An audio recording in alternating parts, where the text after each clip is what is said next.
These last few years have been terrible for rappers, as we have been seeing rapper after rapper getting arrested for some of the most disturbing crimes imaginable. Recently, Yella Beezy was arrested for allegedly putting a hit on his rival Mo3.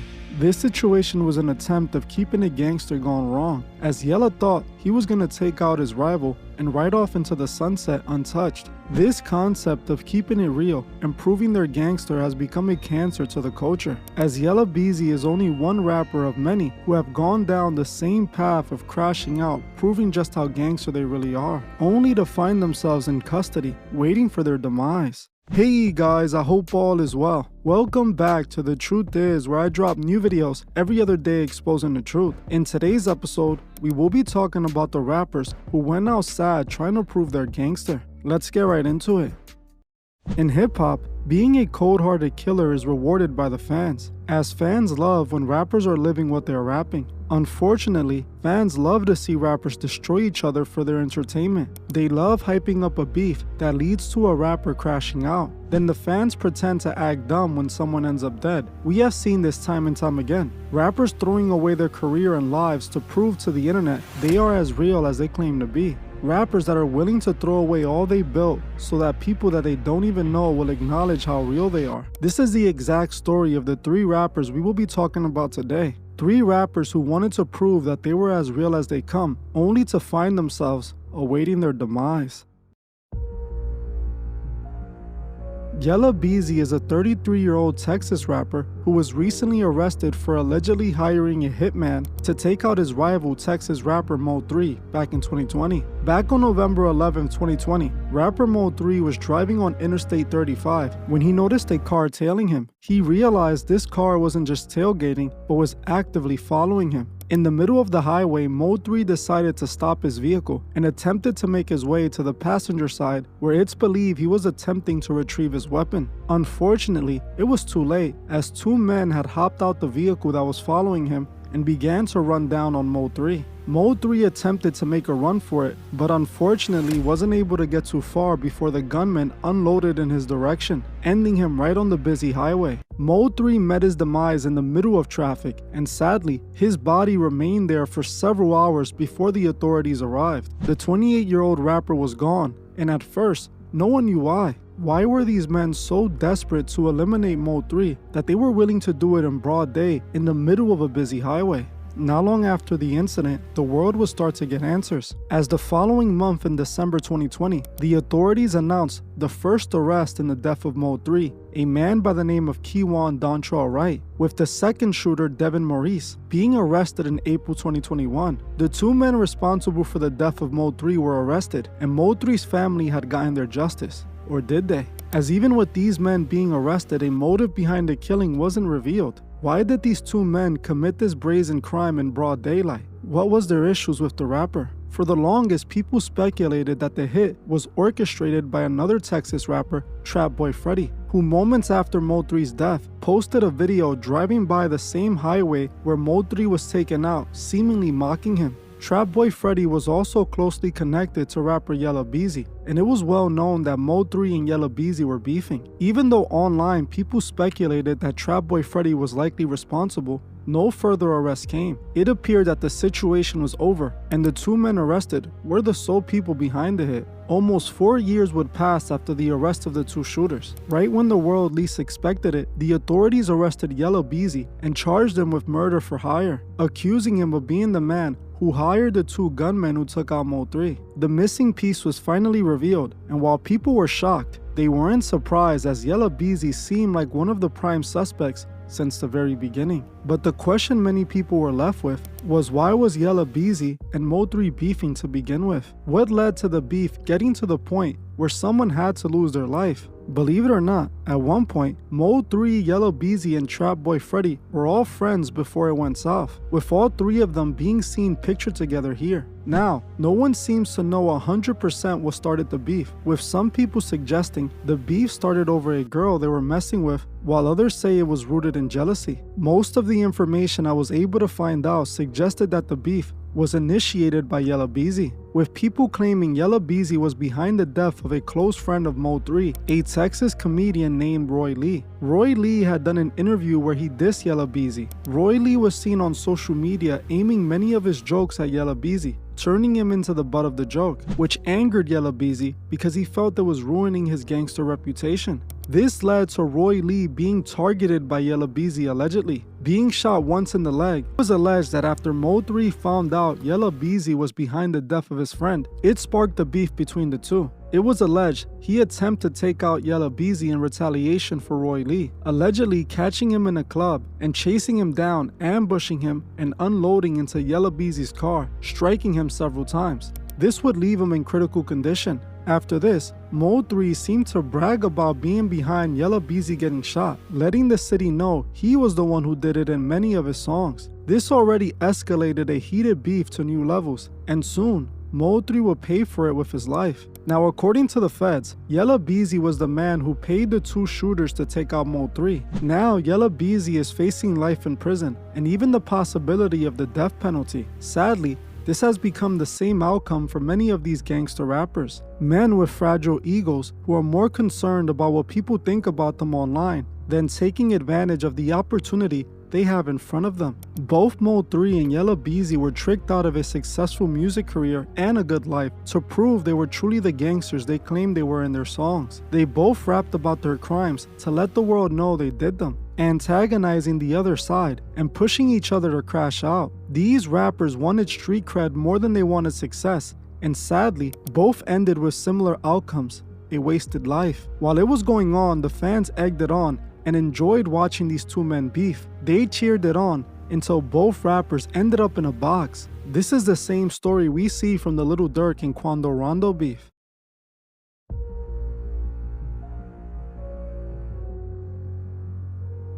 At the end of last year, the rap superstar Lil Durk was arrested and charged with murder for hire, being accused of taking out the cousin of rapper Quando Rondo in retaliation for the death of King Von. This situation all started due to the internet beef between NBA YoungBoy and King Von over a girl. The girl was the female rapper Asian Doll who had been in a relationship with King Von. She did a song with NBA YoungBoy which led to Von getting jealous and hitting up YoungBoy's baby mother to put her on one of his songs. This ended up sparking a full-on internet beef with Von dissing YoungBoy every chance he got, eventually leading to the death of King Von and sparking the real street beef between Durk, YoungBoy, and his artist Quando Rondo. Back in 2020, Quando Rondo was involved in an altercation that led to King Von's death. King Von, who had issues with YoungBoy, found this artist Quando at a club in Atlanta. While Quando was outside hanging out in front of the club, King Von blindsided him and began attacking him. This is when Quando's friend Lil Tim saw this, jumped out the car, and discharged his weapon towards King Von, taking him out. After this, Durk began beefing with Quando and YoungBoy. He made several songs about avenging Von, capitalizing off his death. After Von passed away, angry fans pandered Durk for years, claiming that he didn't avenge Von's death, taunting him online every chance they got. The hashtag #SlideForVon became a common phrase on the Durk social media post. Sadly, it seems the fans had finally gotten to Durk, as allegedly, he tried doing just that. On October 25th, Lil Durk was arrested by the feds for putting a hit on Quando Rondo. The feds had indicted several other men connected to this hit earlier that day, but hadn't arrested Durk yet. This was until the feds realized that Durk had booked 3 flights that were heading out of the country. They arrested Durk an hour before his private flight was set to leave to Italy. The feds took Durk into custody, where he is being held without bail. He was charged with conspiracy to use interstate facilities to commit murder for hire, resulting in death. The feds claim they know Durk did it because they have a witness who confirms it all. Now, according to the feds, Durk put this hit on Quando back in 2022, promising whoever managed to eliminate Quando Rondo a record deal with his OTF label. The feds released in the indictment that the hitmen were offered rewards, including lucrative music opportunities if they contributed to Quando being taken out. A credit card linked to Lil Durk and OTF was used to purchase airplane tickets for the co-conspirators to fly from Chicago to California, where they believed Quando was located. This led to a group of 5 of his affiliates coming up with a plan to get rid of Quando. Eventually, they got the drop that Quando was in West Hollywood, California. The men quickly booked the flights using Durk's credit card. When they found him, they began stalking him, following him around for several hours. Eventually, they chose to strike when Quando's vehicle stopped at a gas station. Durk's guys saw Quando, hopped out the car, and began unloading into the SUV he was in. Fortunately for Quando, he survived the incident, but unfortunately for his passenger,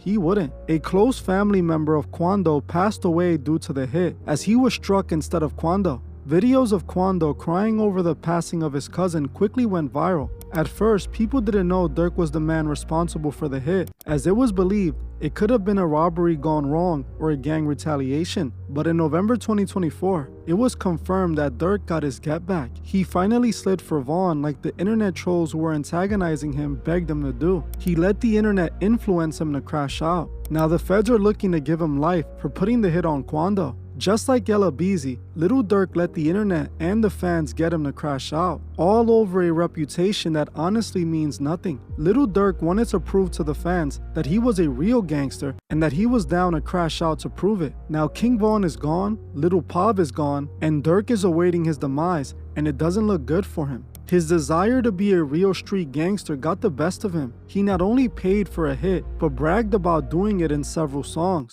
Eager to prove to fans he's the gangster his music paints him to be. Sadly, the fans love watching these rappers destroy each other, instigating the entire beef until the moment of no return, just like we saw from the Yo Gotti vs Young Dolph beef.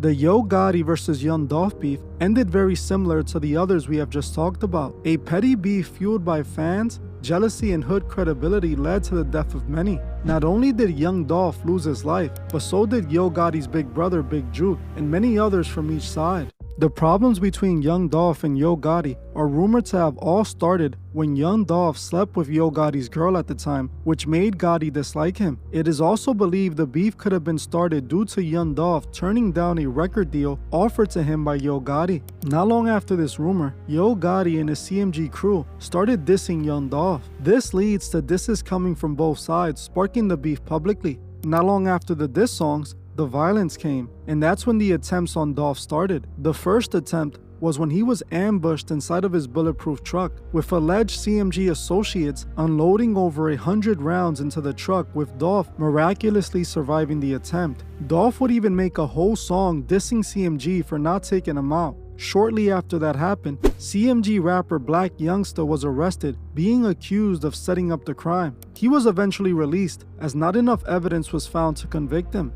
After this, things only got worse as another attempt happened. This time, Dolph was actually struck but survived. Again, this situation was attributed to the beef Dolph had going on with Yo Gotti. Even though CMG had allegedly attempted to take Dolph out twice and failed, it seemed like they just wouldn't give up. Sadly, those who wanted Dolph dead again attempted to get rid of him, and this time, they finally achieved it. Back on November 17, 2021, rapper Young Dolph was again ambushed, and this time, he was taken out outside of a cookie shop in Memphis. Dolph, who was in the city to host a turkey drive, was ambushed by two armed masked men. Shortly after Dolph entered the cookie shop, the two men were seen running towards him and cowardly unloading.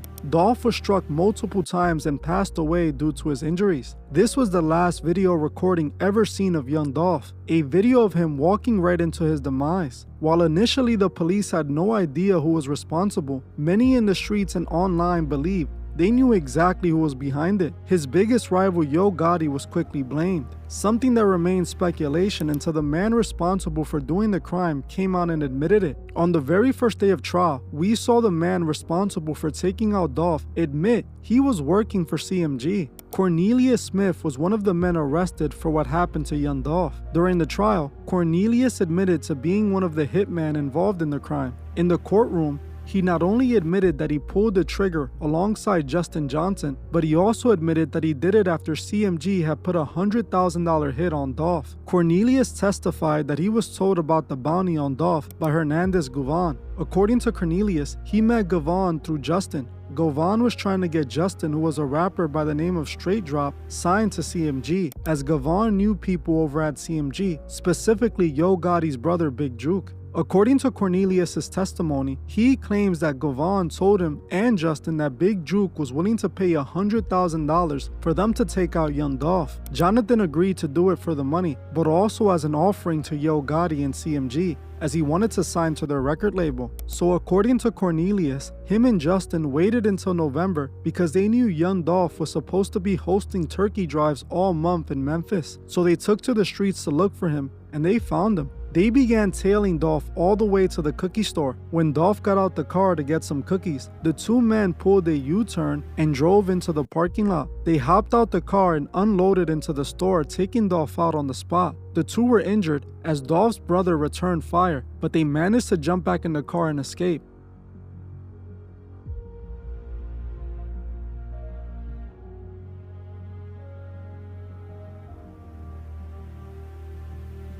Okay. So you said after you arrested, you came to your senses. Is that correct? Correct. And you say that Justin, is that the defendant in this case? Yes, sir. Had written you something that you called a kite. a kite? Okay. Without saying what was in that kite, and that's a letter, is that right? Yes, sir. Without saying in that letter, after you received that letter, did you decide to tell the truth? Right. And what did you do once you decided to tell the truth? I had spoke with my lawyer. Yeah, I've been caught and I got a conscience too. Now they don't know my senses. Yeah, I got a conscience. That's the day that we had saw Young Dolph and Pulling in Makitas. All right, so whose car is that? That's Young Dolph's car. All right, and you say we, who saw this car? Me and Justin. Well, let's back up then and tell me, how do you know Justin? Through Goban. All right, and who is Goban? Her name is Goban Quick. We know him by Quick. Okay, who is Quet? Associate. How is it that you met Justin through Quet? Just, like, being around, basically. Being around. Would Justin be around Quet too? Yeah, he'll be around Quick. Do you know why Justin would be around Quet? They look at each other like brothers, brothers, and then just rap or whatever. All right, you knew Justin to be a rapper? Yeah. Did you know his rap name? Straight drop. And did you know Quet to be involved in, I guess, the rap business or something? Gotti still. Okay. Gotti still. What sort of would he call himself as far as being in the business? I guess a negotiator. I don't know. A negotiator? I don't know. Yeah. Okay. Do you know whether or not he was trying to negotiate for Straight Drop? I guess trying to get him a deal. Okay. Do you know who he was trying to get him a deal with? Big Juke and him. Gotti and him. All right. You said Big Joke, is that correct? Yeah. You ever heard of the music label CMG? Yeah. Is that Big Joke's? Yeah, Big Juke and him. And his brother, right? Yeah. His brother's Gotti, is that correct? Yeah. Okay. Before the record, can you point him out in the courtroom and tell me what he's wearing and stuff? Yeah, the young brother over there with the button-down shirt, blue and white button-down shirt. If the record could reflect that he's identified the defendant, Mr. Justin Johnson, Your Honor. Let the record reflect that the witness has identified the defendant in court. So how did you get to be with Justin Johnson this day on November 17th, 2021? We knew that, they had heat on Dolph and them head or whatever, so Who had a hit on whose head? Big Juke had a hit on Dolph head or whatnot, so How do you know that Big Joke had a hit on Dolph's head? Quick had told me about it, Quick, and you know what I'm saying, being just How much money was it supposed to be? 100,000 on Dolph head. And had you agreed to do this hit? Yes, sir. Had Justin agreed to do this hit? Yes, sir. We all going to do it together? Yeah, they been on it, but yeah. Were there any arrangements as far as splitting the money or anything? Yeah, me, him, and me and him supposed to be giving Quick 10,000 apiece. All right, so you and him were going to give Govan 10,000 apiece? Yeah. And how much were you going to get? I was getting 40, he was getting 40. Okay. Had you spoken with Justin about this? Yeah, we had been talking about it. Okay. This was not something that just happened this day, but something that was in the process for weeks? Yeah, How did y'all hook up this day, if you remember? he had pulled up to give me. He came and got me or whatever. Where did he get you from? He got me from my father's house. Where's your father's house? I was Lamar Sims. Orange Mound area? Yeah. Had either you called him or he called you? Just like that, these two men ended another man under orders directly given by CMG. It was no longer a speculation, as the man responsible for the crime admitted it on the stand. Big Juke, Gotti's blood brother, put the word out in the street that he was willing to pay $100K for Dolph's head, a decision that not only cost Dolph everything, but himself as well, as just under 2 years after the hit, Big Juke was ambushed and taken out just like Young Dolph, leaving Yo Gotti not only without an enemy, but also without a brother. Even though Big Juke was who so-called put the hit on Young Dolph, we all know why he did it. Big Juke was doing what his big brother wanted done. He wanted his biggest rival gone, and his brother did just that. Gotti most likely celebrated with his brother when Dolph was taken out, only to lose his brother to that very same decision. Now, just like the other situations we spoke about today, this seemingly idiotic, unnecessary beef led to the destruction of so many lives. Yo Gotti let the internet trick him into crashing out for their entertainment. He, like the other rappers we spoke about, wanted to prove they were the biggest gangster around. They all wanted to prove to the fans